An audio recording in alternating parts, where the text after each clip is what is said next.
আইনের ব্যাখ্যায় উনি অনেক কথা বলেছেন জীবিত থাকাকালীন সময়, কিন্তু বাস্তবে তার প্রয়োগ আমরা এখন পর্যন্ত দেখিনি। আইন উপদেষ্টা হিসেবে আসিফ নজরুল সাহেব আছেন, আইনের একজন শিক্ষক, ঢাকা বিশ্ববিদ্যালয়ের মধ্যে একটা সম্মানিত জায়গায় তিনি আছেন। তার পক্ষ থেকে বাংলাদেশের মানুষ ন্যায় বিচারের দৃষ্টান্ত আশা করে, এবং সেই ন্যায় বিচারের দৃষ্টান্ত দেখাতে হলে দেশনেত্রী বেগম খালেদা জিয়া এবং তারেক রহমানের মামলাগুলো যেভাবে একে একে আইনের দৃষ্টিতে বাতিল হয়ে যাচ্ছে, একইভাবে আব্দুল সালাম পিন্টু, লুৎফুজ্জামান বাবর এবং সাহসী সৈনিক বিএনপি জাকির খান, এদের মামলাগুলো আপনার নির্দেশনা হওয়া উচিত। আপনার নিকট সুনির্দিষ্টভাবে আমরা এটা দাবি করছি।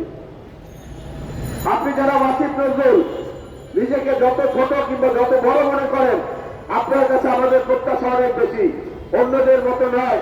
সেই প্রত্যাশা পূরণ করে তাদের মুক্তির ব্যবস্থা করবেন, এটা আমরা যেমন চাই, সংশ্লিষ্ট অঞ্চলের নেতা কর্মীবৃন্দ, সাধারণ মানুষরাও সেটা চায়। আজকের দিনে সংস্কার বা অন্য কোনো অজুহাত দেখিয়ে দিনের পর দিন মানুষকে অধিকার বঞ্চিত রাখার কোন যুক্তি আপনারা খুঁজে বের করতে পারবেন না। যদি তাই হয় তাহলে আবার বিএনপির পক্ষ থেকে আমাদেরকে জেলায় জেলায় যেতে হবে, বিভাগে বিভাগে সমাবেশ করতে হবে। বাংলাদেশের মানুষ আজকে তাদের জীবন ধারণের জন্য সামান্য জিনিস কেনার মতো সামর্থ্য তাদের কেন নাই? বাজার সিন্ডিকেট কেন ভাঙতে পারছেন না? কেন কালোবাজারি মজুদারিকে ধরতে পারছেন না? কেন সীমান্ত হত্যা বন্ধ করতে পারছেন না? কেন বাংলাদেশের মানুষের সাহসের এবং বিশ্বাসের উপর ভিত্তি করে যে রায় আপনাদের পক্ষে দেওয়া হয়েছে, সেই রায়টার যথাযথ বাস্তবায়ন কেন করতে পারছেন না? কোথায় সমস্যা? বিশ্বের সবচেয়ে বর্ষসেরা দেশ হিসেবে বাংলাদেশকে ঘোষণা করা হয়েছে আন্তর্জাতিক সংবাদ মাধ্যমে। সেই জায়গাটা সম্মান অন্তত একটু রাখেন। সেই জায়গাটা সম্মান রাখার জন্য প্রথমেই দরকার আইন শৃঙ্খলা পরিস্থিতি ঠিক করা, এবং আইন শৃঙ্খলা পরিস্থিতি ঠিক করতে গিয়ে আইন শৃঙ্খলা বাহিনীর যেখানে যেখানে ঘাটতি মেরে থাকা পতিত সরকারের যারা এখনো আছে, তাদেরকে অবিলম্বে সেখান থেকে সরিয়ে দেন, তাদেরকে গ্রেপ্তার করেন। আমরা নাম ধরে ধরে এখানে আমি এই মুহূর্তে অন্তত 10টা নাম বলতে পারবো, যারা আওয়ামী লীগের আমলে পুলিশে থেকে, ডিবিতে থেকে, র্যাবে থেকে, এসবিতে থেকে মানুষের উপর অত্যাচার করেছেন। এমন লোকেরা এখনো অত্যন্ত আদরের সঙ্গে, যত্নের সঙ্গে বিভিন্ন জায়গায় চাকরিতে রয়েছেন। তাদের ছাড়ানোর ব্যবস্থা করেন। যদি না করেন তাহলে আমাদের মিছিলের সারি কিন্তু দীর্ঘ হবে। এই দীর্ঘ সারি কোথায় পৌঁছবে আমরা বলতে পারি না। কারণ এই দেশের মানুষ, এই দেশের তরুণ যুবকরা, তারা কিন্তু দেখিয়েছে, বেশি দিন আগের কথা নয়, তারা রাস্তায়, রাজপথে, গণভবনের সামনে, বঙ্গভবনের সামনে বিভিন্ন জায়গায় গিয়ে তারা প্রদান করেছেন, যারা মরতে জানে তাদেরকে মারা যায় না। তারা মরতে শিখেছিল বলেই তাদেরকে মারা যায় নাই। বাংলাদেশের মানুষকে মারা যায় নাই। পৃথিবীর ইতিহাসে কোথাও পাবেন না কোন একটি বড় রাজনৈতিক দল দীর্ঘ 15 বছর তারা ক্ষমতায় থাকার পরে একটা অভ্যুত্থানের কারণে, গণ অভ্যুত্থান, সেটা সশস্ত্র অভ্যুত্থান নয়, গণ অভ্যুত্থানের কারণে সমস্ত সাংগঠন্য সহ দেশ ছেড়ে পালিয়ে চলে গেছে, এমনটা দেখতে পাবেন না। এবং খালেদা জিয়াকে বাড়ি ছাড়া করেছিলেন, বাংলাদেশের মানুষ আপনাকে দেশ ছাড়া করেছে।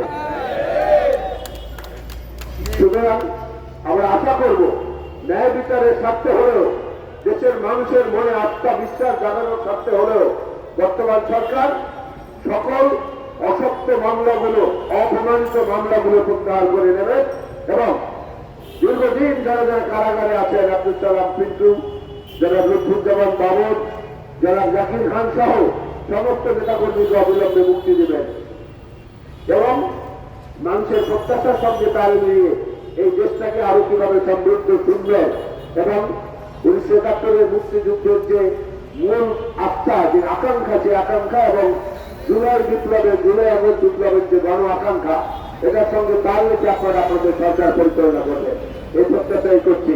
বাংলাদেশ গণতান্ত্রিক পরিষদকে ধন্যবাদ, অভিনন্দন এবং শুভেচ্ছা আজকের এই অনুষ্ঠানের জন্য। আল্লাহ হাফেজ। বাংলাদেশ জিন্দাবাদ। এই প্রতিবাদ সমাবেশের আয়োজন করেছেন সম্মানিত সভাপতি, আমার অত্যন্ত স্নেহের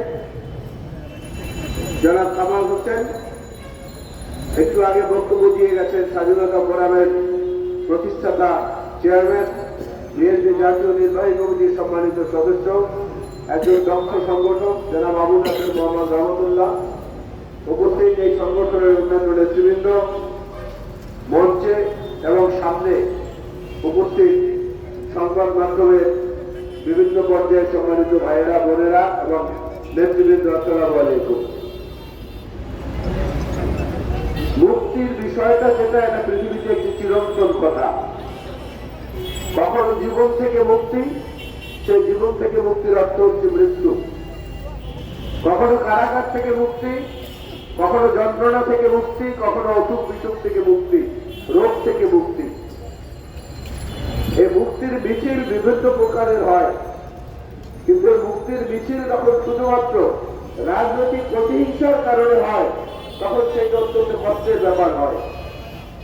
কারণ অভিযোগ না থাকা সত্ত্বেও, প্রমাণিত কোন তথ্য না থাকা সত্ত্বেও যখন অভিযুক্ত করা হয়, আটক রাখা হয়, তখন সেটা যে ব্যক্তিকে রাখা হয় তার এবং তার পরিবার, তার শুভাকাঙ্ক্ষী যারা, সবার জন্য একটা বেদনার কারণ হয়ে দাঁড়ায়।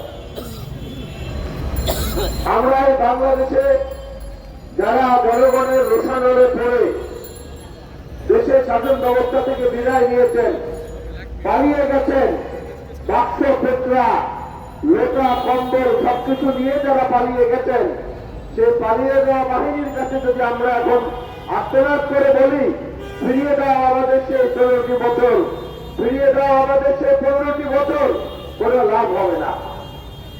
কারণ তাদের এখন দেওয়ার কিছু নাই, তারা বরং নিতে চায় বাংলাদেশের মানুষদের কাছ থেকে। কিন্তু দেওয়ার যাদের আছে, যারা সব শ্রেণীর পেশার মানুষের সমর্থন নিয়ে আজকে দেশ পরিচালনা করছেন, তারা একটা জায়গায় গিয়ে সবচেয়ে বড় হোঁচট খেয়েছেন। সেটা হচ্ছে সাধারণ মানুষের প্রশ্ন, আগে সংসার নাকি আগে সংস্কার? কারণ সংসারই তো এখন মানুষের চলছে না। বাজারে গেলে প্রতিটা জিনিস লাফিয়ে লাফিয়ে মূল্য বৃদ্ধি হচ্ছে, মানুষের জীবন অতিষ্ঠ হয়ে গেছে, মানুষের বাজেটে এখন আর পড়ছে না। বাজারে গিয়ে বাজার থেকে হাসি মুখে ফেরত আসছে এমন কোন পরিবারের সদস্যকে পাবেন না। ন্যায্য মূল্যের ট্রাকগুলো যখন হয়ে যাচ্ছে চাল, ডাল, তেল বিতরণ করছে, বিসিবি ট্রাকগুলো যখন মালামাল বিতরণ করছে, তখন দেখবেন এই লাইন সারি ধীরে ধীরে ধীরে ধীরে আরো লম্বা হচ্ছে। তার সংসার চালানো যেখানে দায়, সেখানে সংস্কার নিয়ে জনগণের কোনো মাথা ব্যথা নেই। যে সংস্কারের কথা আপনারা বলছেন, আপনাদের সংস্কার হওয়া উচিত মোটা দাগে এই কাজগুলো করা। আমাদের নামে যে অজস্র মিথ্যা মামলা, অজস্র রাজনৈতিক প্রতিহিংসার মামলা, সে মামলাগুলোকে তুলে নেওয়ার জন্য আপনারা এখন দাবার কোর্টের মতো দাবার খুঁটি সাজিয়েছেন। এইটা হলে ওইটা হবে, ওইটা হলে ওইটা হবে। এটা তো ন্যায় বিচার না। ন্যায় বিচার হচ্ছে জাস্টিস, সেইটা হলো ন্যায় বিচার। আর অ্যাডজুডিকেশন সেটা হলো একতরফা বিচার। আমরা আপনাদের কাছে অ্যাডজুডিকেশন চাই না, আমরা সরকারের কাছে জাস্টিস চাই, ন্যায় বিচার চাই। এবং খালেদা জিয়া এবং তারেক রহমান সহ অসংখ্য নেতা কর্মীর নামে যে মামলা, অজস্র অজস্র অগণিত মামলা, সেই মামলাগুলো কেন এখনো তুলে নেওয়া হচ্ছে না? যে মামলাগুলোতে আমাদেরকে সাজা দেওয়া হয়েছে, সেই মামলাগুলোতে তথ্য প্রমাণ বস্তুনিষ্ঠ কোনো কিছু কোথাও পাওয়া যায়নি। যার সবচেয়ে বড় প্রমাণ দেশনেত্রী বেগম খালেদা জিয়া নিজে, যার সবচেয়ে বড় প্রমাণ আমাদের প্রিয় নেতা জনাব তারেক রহমান নিজে। বেগম খালেদা জিয়াকে 2 কোটি টাকা এক অ্যাকাউন্ট থেকে আরেক অ্যাকাউন্টে নিয়েছেন। এই অপরাধের কারণে তাকে 5 বছর সাজা দিল যে জাজ, সে জাজকে 1 সপ্তাহের মাথায় প্রমোশন দিয়ে হাইকোর্টের বিচারপতি করা হয়েছে। কারণ তিনি বেগম জিয়াকে অন্যায়ভাবে সাজা দিয়েছেন, আওয়ামী লীগ খুশি রয়েছে। আবার আমরা সারা জীবন দেখেছি নিম্ন আদালতের যে রায়, উচ্চ আদালতে গেলে সেটা যদি সাজা থাকে, সেই সাজা কমিয়ে দেওয়া হয়। আমরা দেখলাম উচ্চ আদালতে আমরা যখন আপিল করলাম, হাইকোর্টের বিচারপতি সাহেব বেগম খালেদা জিয়ার মামলার সাজা দ্বিগুণ করে দিলেন, 5 বছর থেকে 10 বছর করলেন। এবং এইটা করার কারণে পুরস্কার হিসাবে 4 দিনের মাথায় তাকে অ্যাপিলেট বিভাগের বিচারপতি নিয়োগ করা হলো। এই বিচার ব্যবস্থার মধ্যে লুৎফুজ্জামান বাবর, আব্দুল সালাম পিন্টু, জাকির খান, এদের কি আশা আছে, কি প্রাপ্য এলাকা, কি করা উচিত তাদের ব্যাপারে? যারা তারেক রহমানের পক্ষে তাকে বেকসুর খালাস দিয়ে যে বিচারক রায় দিয়েছিলেন, সে বিচারককে তার গোটা পরিবার সহ দেশ ছাড়া করা হয়েছে। আজ পর্যন্ত দেশে ফিরে আসার পরিবেশ তিনি তৈরি করতে পারেননি। আবার তারেক রহমানকে যারা সাজা দিয়েছেন, সেই সমস্ত বিচারকদেরকে বিভিন্ন জায়গায় প্রাইজ পোস্টিং দেওয়া হয়েছে, পুরস্কার দেওয়া হয়েছে। গোটা বিচার বিভাগকে নিজেদের স্বার্থে ব্যবহার করে খায়রুল হক, বিচারপতি খায়রুল হক এবং বিচারপতি ওবায়দুর রহমান, ওবায়দুল হাসান, এদেরকে ব্যবহার করে মানুষের ন্যায্য অধিকার, যেটা ভোটের অধিকার, যার ভোট তাকে দেব, যাকে খুশি তাকে দেবো এবং দিনের বেলায় দেবো এবং ফলাফল যেন সঠিকভাবে জানবো আমরা, এই অধিকার থেকে বঞ্চিত করা হয়েছে এই বিচার বিভাগকে ব্যবহার করে।